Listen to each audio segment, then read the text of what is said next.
कृति को नमन करती हूँ और इस मंच को नमन करती हूँ जिसने मुझे अपने विचार व्यक्त करने के लिए यहाँ पर मौका मिला है। इसके पश्चात मैं हमारे माननीय सहायक संचालक महोदय जी, विशिष्ट निर्णायक मंडल एवं समस्त शिक्षक साथियों को भी प्रणाम करती हूँ। और जैसा कि आज हम सभी जिला स्तरीय शैक्षिक संगोष्ठी राष्ट्रीय शिक्षा नीति शैक्षणिक संस्थानों में नवाचार और रचनात्मकता को बढ़ावा देने के लिए यहाँ पर एकत्रित हुए हैं, तो मैं अपने विषय पर आऊँ इसके पहले मैं सबसे पहले राष्ट्रीय शिक्षा नीति के इतिहास पर थोड़ा सा प्रकाश डालना चाहती हूँ कि राष्ट्रीय शिक्षा नीति का जो इतिहास है वो शिक्षा व्यवस्था को नया स्वरूप देने के लिए क्रमिक विकास की कहानी है।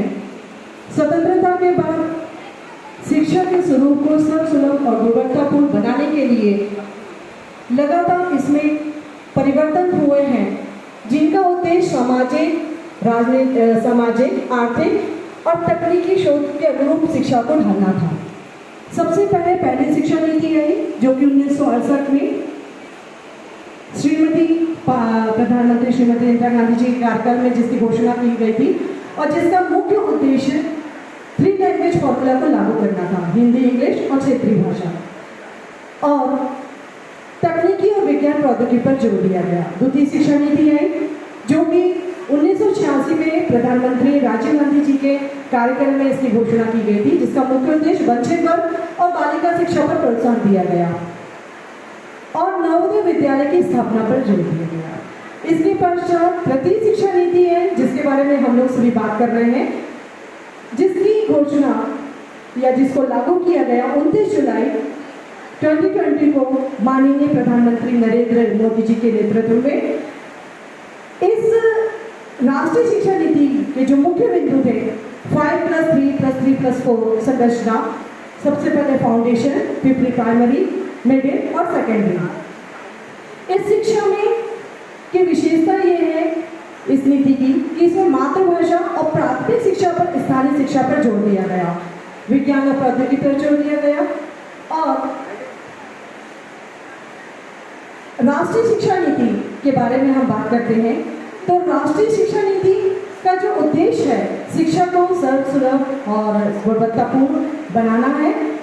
और इसके लिए सबसे पहले हमें अपने जो क्लास है, हमारी शिक्षा व्यवस्था है, इसमें 3 बिंदु हैं। पहला तो समस्या पर आधारित अध्ययन पर शिक्षा पर जोर दिया गया है, भारतीय कला, संस्कृति, साहित्य की शिक्षा पर जोर दिया गया है, जिसके लिए महीने में प्रत्येक शनिवार को CCLE का कार्यक्रम सभी स्कूलों में होता होगा, और जीवन कौशल जिसमें बच्चों को सहानुभूति, सहयोग और ग्रुप लर्निंग के बारे में उनको शिक्षा दी जाती है। ये जो राष्ट्रीय शिक्षा नीति है, राष्ट्रीय शिक्षा नीति 2020, ये छात्रों को ये केवल किताबी ज्ञान पर आधारित नहीं है, बल्कि ये कुछ करके सीखने और सिखाने पर आधारित है कि बच्चा कुछ सीखे, खुद से सीखे, समझे, उस पर चिंतन करे और फिर उस पर कुछ नए आयाम बनाए, तैयार करें। अब हम आज के विषय पर बात करते हैं, जिसका हमारा आज का विषय है शैक्षणिक संस्थानों में नवाचार और रचनात्मकता। तो आज हम ऐसे समय में जी रहे हैं जहां रचनात्मकता और नवाचार पर जोर दिया जा रहा है। तो सबसे पहले नवाचार क्या है? नवाचार का मतलब ही होता है कि पुरानी पद्धतियों को नए तरीके से जोड़ना। अब पुरानी पद्धति सभी को पता है पुस्तकीय ज्ञान पर आधारित थी, तो नई पद्धति के आधार पर मतलब कि स्मार्ट क्लास, ऑनलाइन लर्निंग और इसमें टीचिंग एड्स को भी जोड़ना, समस्या समाधान पर आधारित शिक्षा पर आधारित है और प्रोजेक्ट पर आधारित है। प्रोजेक्ट पर आधारित अध्ययन को भी बढ़ावा दिया जा रहा है कि बच्चों को प्रोजेक्ट दिया जाता है, बच्चे खुद सोचें, समझें और उस पर तैयार करें। नवाचार से ही बच्चे कुछ नया कर सकते हैं और नवाचार तभी आएगा जब बच्चों में रचनात्मक सोच, आलोचनात्मक चिंतन होगा और समस्या समाधान को सोचने की शक्ति होगी। इसके पश्चात हम बात करते हैं रचनात्मकता की। ठीक है, रचनात्मकता ही है वह शक्ति है जो छात्रों को कुछ करने के लिए आगे बढ़ने में उसकी मदद करेगी।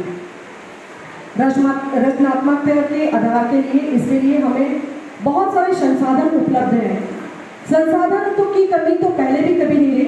वास्तव में हम ये कह सकते हैं कि रचनात्मकता ही नवाचार को जन्म देती है और रचनात्मकता ही नवाचार को जन्म देती है। और कभी भी रचनात्मकता के मार्ग पर जो संसाधन है वो कभी इसके आड़े नहीं आए हैं। प्राचीन सभ्यताओं ने भी पाषाण पर अपनी सृजनात्मकता की अमिट छाप छोड़ी है और फिर तो हम ऐसे युग में जी रहे हैं जहाँ पर संसाधनों की कोई कमी नहीं है। रचनात्मकता को बढ़ाने के लिए हम क्या क्या कर सकते हैं? रचनात्मकता को बढ़ाने के लिए हम हमारे स्कूल में उत्कृष्ट प्रयोगशालाएं हैं, पुस्तकालय है, इस पर आधारित छात्रों को शिक्षा दे सकते हैं, प्रोजेक्ट आधारित अध्ययन कर सकते हैं, शिक्षकों को विशेष तकनीकी शोध पर आधारित प्रशिक्षण भी दिए जा रहे हैं इसके लिए, और डिजिटल टूल्स जिसमें दीक्षा ऐप है, ई पाठशाला है और विनोवा ऐप भी शामिल है, जिसमें शिक्षकों को नए नए तरीके मिल रहे हैं जिससे वे छात्रों को नया आयाम दे सके, नई दिशा दिखा सकें। इसके अलावा हम सस्ते और सुलभ जो टीचिंग एड्स है वो बना सकते हैं, जैसे कि पत्ते से हो गए, पत्ते से बना सकते हैं, पत्थर के मॉडल बना सकते हैं और चार्ट बना सकते हैं, मॉडल बना सकते हैं। तो ये सारी चीज़ें हमें आसानी से मिल जाती हैं। अगर हम केवल रटने की पद्धति पर आधारित रहेंगे तो हमारे विद्यार्थी कभी भी आगे नहीं बढ़ सकते हैं, वे कभी नहीं पढ़ पाएंगे, वो इस प्रतिस्पर्धा में पीछे रह जाएंगे। मैं नवाचार के लिए 2 लाइन कहूँगी कि नवाचार